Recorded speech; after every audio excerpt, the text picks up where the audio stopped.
Welcome back to another episode of NFT 365.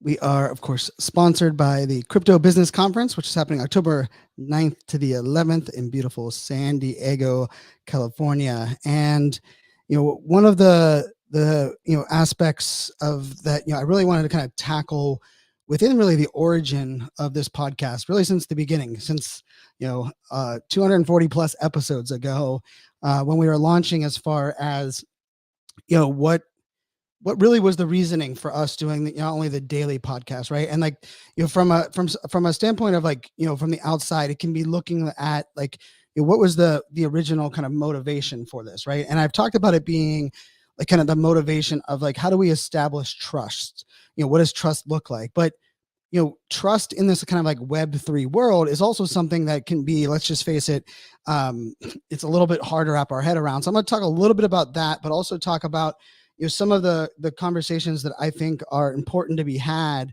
right now, both with those that are the non-believers, but also with what we're kind of trying to create or amplify here in this space. And part of it is like understanding that sometimes what is launched or an NFT project that we kind of see in the market, off the jump, is it doesn't really dictate or just kind of determine what the success of this will be long term, right? And I wanted to tackle a kind of example of that is actually one of the NFTs that we just minted this week. And so one of the NFTs we minted is actually from NiceLabs. Now, if you would have looked at this project, from the high level, it wasn't a project that had a lot of quote unquote NFT degen hype. It was the rollout of it from a standpoint of bringing it to life didn't have like a lot of the names that maybe some people are paying attention to, even some of like the roadmap and the utility. But the thing about it from a standpoint of understanding experience, this is one of the examples that I think we really need to hone in on, is that have we decided the idea of reverse engineering the utility of an NFT project back to their ability to execute on it, right? So rather than determining the success or the trust of an NFT project by like, okay, do we trust the founders? Do we trust the roadmap? Do we trust the utility and their focus on community? But in a bigger picture conversation, what if we started with the utility and just went backwards? And for me, part of it was like this project, which is called, it's from NiceLabs, but what they're building is the largest decentralized esports brand. And for me, you're like, okay, that might be an interesting one as far as like, a use case. But then when I went back and started kind of reverse engineering who they were, the brand itself, they're already established in this space. And so definitely one to check out. It's actually our number 241 in our Mint 365.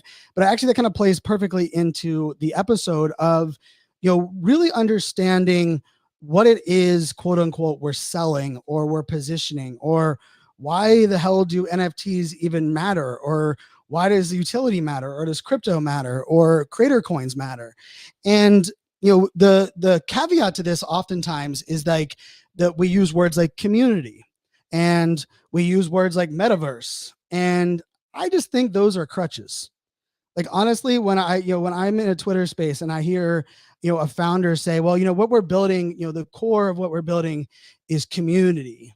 And it's like, how many brands have been promoting the core of what they've been building is community? Do you know how many events, online events, offline events, virtual events have promoting the fact that they care about the community? Like, that's a little bit of an interesting kind of like segue. And then part of it that we also walk ourselves into is that there ends up being this idea of like, wait, couldn't we just do all of this with a credit card? Or didn't like our punch tickets, reward punch tickets that you get at your tropical smoothie or your frozen yogurt shop, doesn't that qualify like as a reward system, no different than NFTs? And to me, the reason that we have to like walk down that path is because I don't believe we've been understanding how to present the tangible components that make up what we're building, right? And when I say tangible, it doesn't mean it has to be something on the roadmap or the actual, delivered utility. But what I mean by tangible is something that the audience or who you're talking to can wrap their head around what they're actually getting by holding this, right? And that can be cryptocurrency, it can be creator coins or social tokens, it can be NFTs, or it could be even metaverse. And it's actually why I argue the metaverse conversation is the hardest right now. And it's actually why for a lot of cases, I shy away from a lot of the metaverse conversation. But I will say metaverse is on my roadmap, right? Of something that I want to help build out. But part of that problem becomes is like, what if I'm signing up to be part of a metaverse, or I'm buying metaverse land? What does that get me tangibly that I can't get anywhere else, or that I currently can't get into Web 2.0, or that I didn't realize I needed? And this is actually one of the things that I think is so funny in these conversations, because I hear this a lot. And it's the quote that I use, and I actually use it the other way of what most people use it. In the NFT space, what I notice is that some people just kind of grab on to the same examples, and you just see them kind of like spiral into all websites. And one of them is like kind of the Henry Ford quote, right? Where the Henry Ford quote back in the day was that, if he had listened to his audience, he would have just built faster horses, right? Because his audience, at the time, Henry Ford didn't realize the concept of a car existed, or the idea of what the automobile would become. And so his whole phrase was like, I don't want to listen to the audience. I know what I'm doing as a founder, and I'm going to deliver on that. Here's the problem. Henry Ford did not have Amazon. His audience did not have reviews. They did not be able to talk to their friends outside of their neighboring colony. He didn't have experience. He didn't have plenty of choices. Let's just be very clear on this. And so the idea that founders are like, hey, my audience doesn't know what they need, they just need to trust me, to me is a little bit of arrogance and ego that doesn't get us far with people that are on the fence, right? People that are like, I don't really see what the blockchain does. And then they'll say like, crypto seems kind of like a scam. And all I hear about is like these coins that have become unpegged and aren't valuable anymore. And do I really need another currency? Because everybody converts everything to US dollar anyhow. And if everything's converted to US dollar, is it really going to ever replace the currency? And then people are like, well, NFT is like, I've heard they're like kind of scams, and people are getting arrested for selling them. And it seems like a wild, wild west that I don't want to play in. And rightfully so, a lot of that narrative is coming from the place that as the outside world, outside of our Web3 bubble, we haven't given them tangible things to wrap their minds around, or examples that make them feel like the change or the trust or even the financial obligation is worthwhile. And this is where I think this is the conversation that I think is so important, is that it's not that people are like, hey, I have to spend $500 to buy this, this digital JPEG that supposedly unlocks things. But when people are kind of looking at that investment, right? $500 is just what I'm throwing out there. There has to be an idea of, is it replacing something I existing have? Or is it reimagining and giving me something that I didn't know I was missing?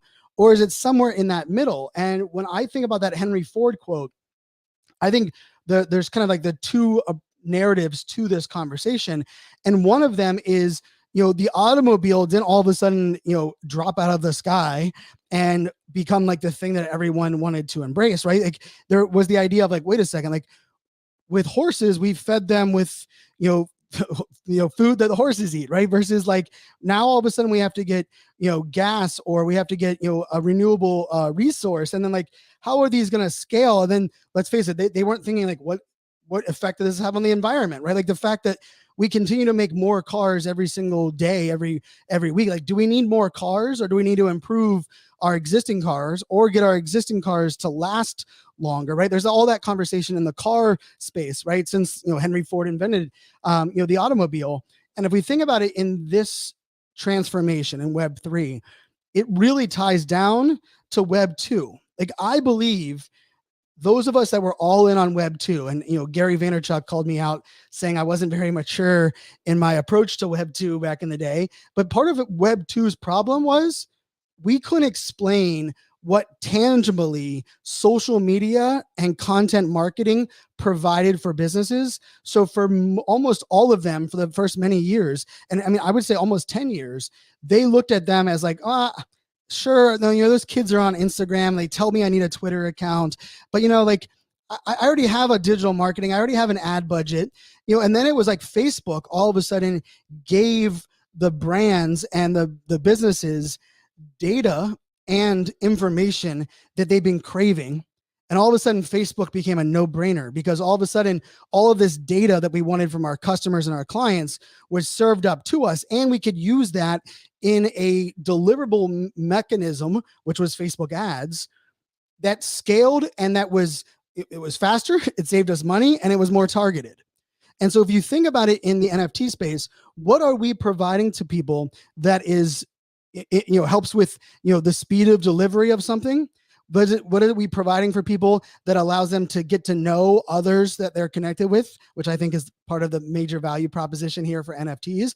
And then the third one of it is like, what are we allowing people to do that either can scale faster or that can like remove some of the barriers that have existed in the past? And so I'm going to tie this back to that community conversation, right? Like, community is what I believe almost every human being in the world wants to be a part of, right? Like, and I don't care if you're introverted or extroverted. What it comes down to is we as humans don't want to be alone or believe that we are alone.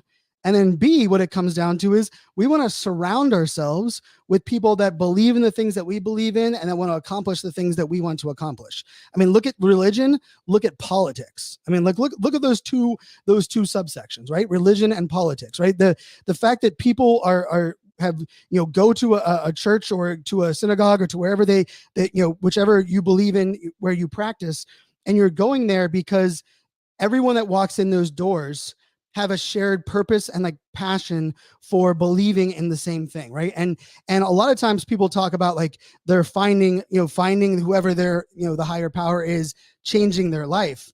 What I believe oftentimes what that really embodies is they found people to help them not feel alone, and that by being there, it gives them a sense of like purpose and gives them the ability to maybe achieve or believe in what they believe at even a greater level. And so when we throw out things like community in the NFT space, it cannot be followed with, we have a big Discord. It cannot be followed with, we have, a large Twitter following. It cannot be followed with, hey, people want community and they should be paying for this because, we have a, even like the phrase, like we have, like, this is the greatest community. And I'll give a little rant here for a second. When someone posts on social, especially on Twitter, and they say, Brian, this is the greatest NFT community in the world. Do you know what my question back to them always is? What other NFT communities do you belong to? And do you know what 99% of people's answers are? Oh no, this is the only community I belong to. Like, this is the greatest. I don't need to belong to another one. It is the greatest community. Now, let's be very truthful here. How do you know it's the greatest if you only belong to one, if you've only been a part of one? It's the greatest of what you've been exposed to. So it's the greatest one out of one NFT communities that you've ever been a part of. And I don't say that as in like, kind of like, an ego or like trying to break people down. But one of the things that we have to recognize is that by claiming, like making claims or making those kind of statements without it having context or people being able to compare things is very difficult.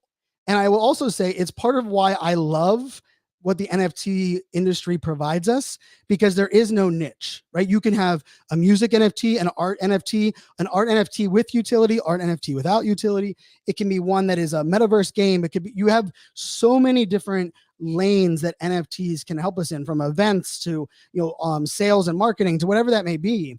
But the thing about it is, if with all those different, components, all those different containers, it also, what it does is it makes it very difficult for us to compare one versus the other.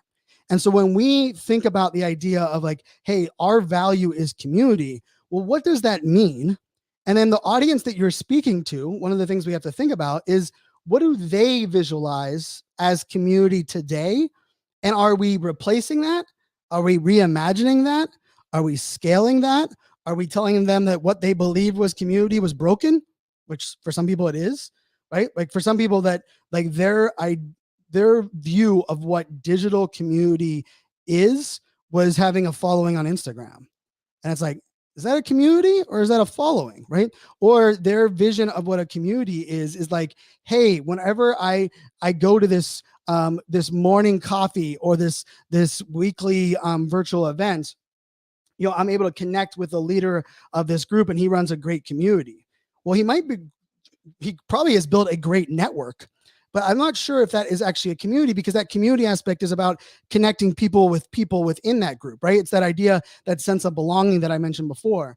And so to kind of wrap this into that idea of like, how do we handle it if people don't believe in the tech?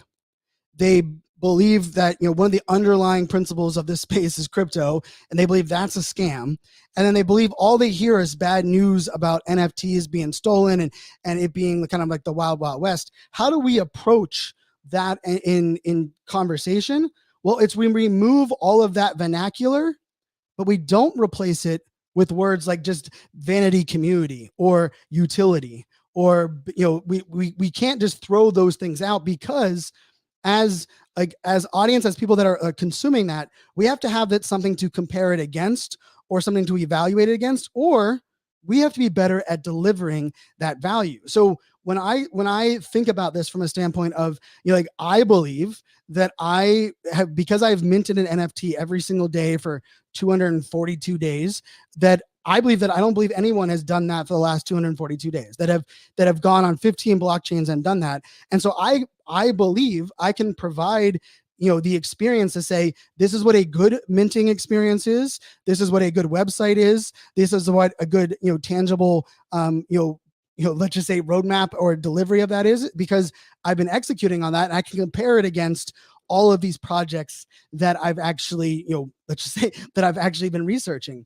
While at the same time, because I've been doing a daily podcast and buying an NFT every single day, I am not as active in every single community of all of the NFT projects that I hold. And so I am not one to tell you what is the greatest way to design a Discord, a Discord architecture for a music-based NFT project. I can give you some ideas of what I believe has worked in some of the projects that I've been a part of, but I'm not one that is fully immersed in that.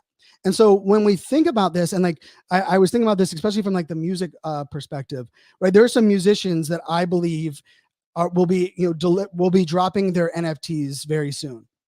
And many of them are very talented musicians, and many of them have a fairly large social media base.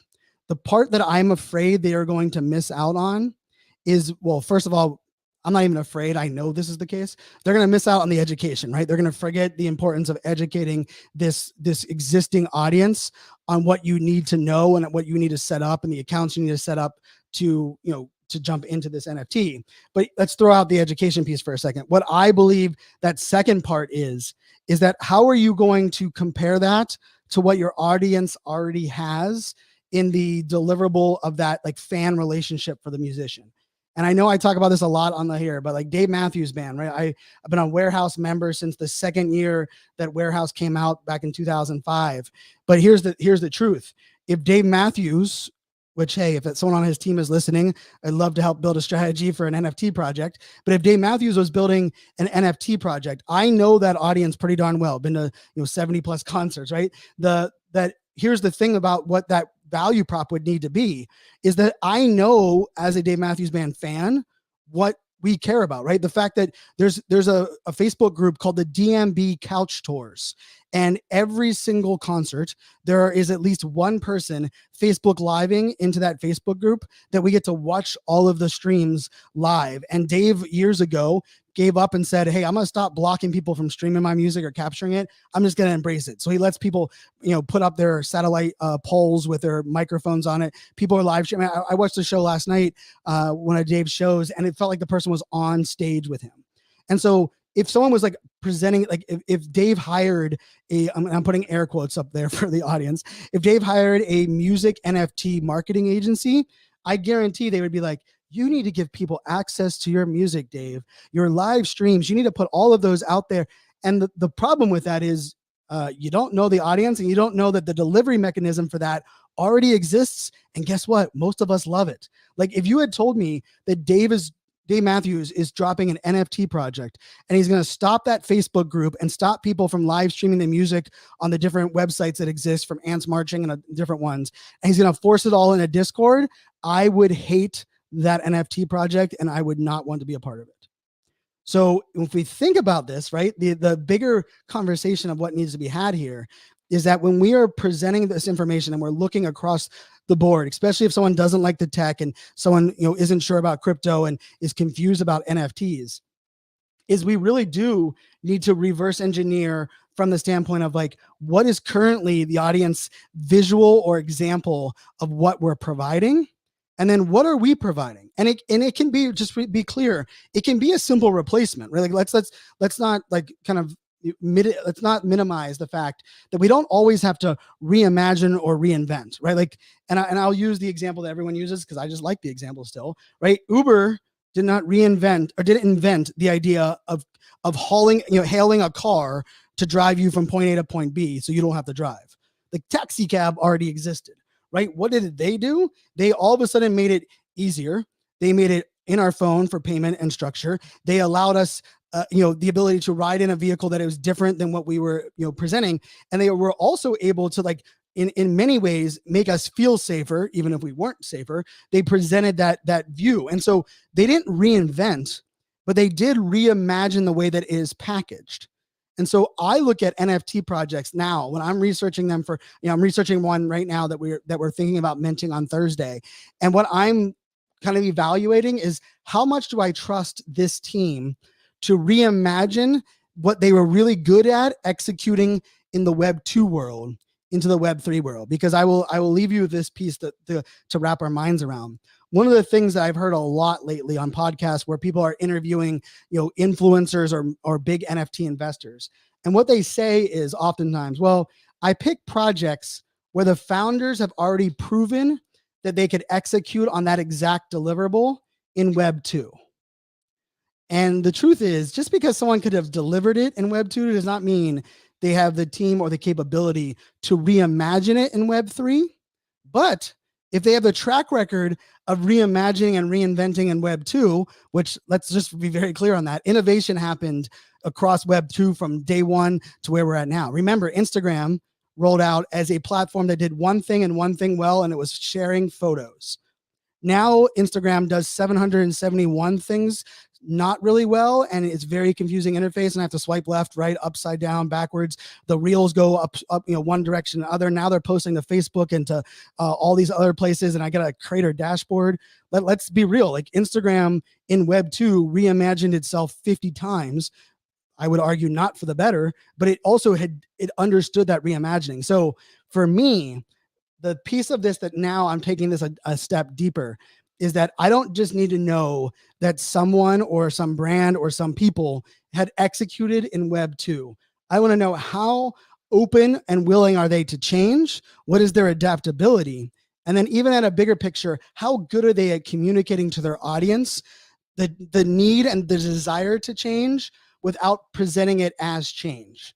Because I've said this a lot, right? Like, no one likes being forced to change, and nobody signs up for change right now. Like, I mean, I don't know about anybody listening to this podcast right now, but I would sign up for the next 12 months of not having one, like, let's just say, not catastrophic means it's a bad one, but I would sign up for having one 12-month period where nothing major happens, good or bad. Like, I would love to just have the next 12 months of no, like, I'm so tired of, like, turning the news and, like, the first time in history, or this event has never happened before. I'm like, you know what I'm tired of? Those events. Like, I could use 12 months of not having all that, right? So in a way, what we have to recognize is that if we are talking to people that don't want to change, hate being forced to change, and in this current state are so overwhelmed, then we have to be really good at presenting our messages to these audiences that doesn't feel like change. Rather, it feels like tangible representations of things they can already wrap their head around. And I think the projects that are going to be doing that, like, let's just say the whole summer and into the fall, are the ones that are going to have that long-term success. So hopefully that kind of, got you thinking on what your favorite projects are to invest, maybe even what got you thinking about, maybe the NFT projects that you want to create yourself.